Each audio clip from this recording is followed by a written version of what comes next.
আপনি কি কখনো সুইসের কেক খেয়েছেন? কিংবা বেইলি রোডে গিয়েছেন কিন্তু সুইসের কেক এখনো ট্রাই করেননি, এমন হয়েছে কখনো? হ্যালো, আসসালামু আলাইকুম এভরিওয়ান। চলে এসেছি ঢাকার বেইলি রোডে অবস্থিত সুইস বেকারিতে। ঢাকার বিখ্যাত বিভিন্ন জায়গার কেক রিভিউর ধারাবাহিকতায় এইবার চলে এসেছি আমরা বেইলি রোডের সুইস বেকারিতে এবং এখানে ওদের বিভিন্ন কেক পেস্ট্রির রিভিউ আপনাদের সাথে শেয়ার করব এবং ট্রাই করব এই কেকগুলোতে ওরা কি, কি ব্যবহার করেছে সেটা আপনাদের সাথে শেয়ার করার জন্য। প্রথমেই বলছি এটা হচ্ছে গিয়ে ওদের হোয়াইট ফরেস্ট কেক। আর এটা যে দেখতে পাচ্ছেন এটা হচ্ছে ওদের মোকা কেক।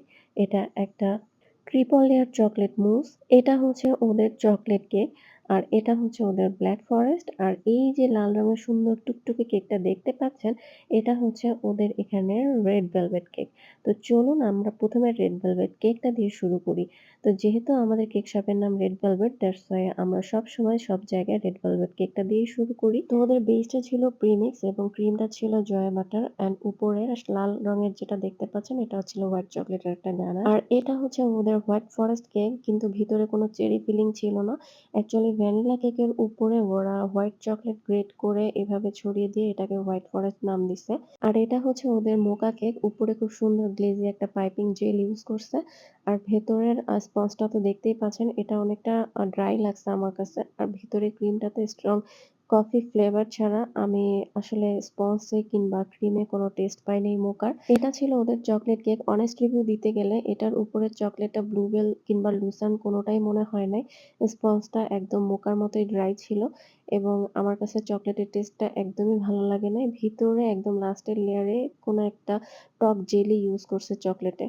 আর এটা হচ্ছে ওদের black forest, same as white ফরেস্টের মতো এটার মধ্যে কোনো চেরি ফিলিং ছিল না। বাট খেতে আমার কাছে মোটামুটি লাগছে। আর এটা হচ্ছে ওদের ট্রিপল লেয়ার চকলেট মুস। আমার কাছে এতগুলো আইটেমের মধ্যে এই জিনিসটাই মোটামুটি একটু ভালো লাগছে। এটা মোটামুটি ভালো একটা স্ট্রং কফি ফ্লেভার ছিল।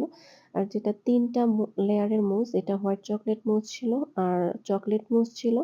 উপরে চকলেট গানাশ দিছে আর একদম নিচের যে লেয়ারটা ছিল সেটা একটা চকলেটের বেস ছিল।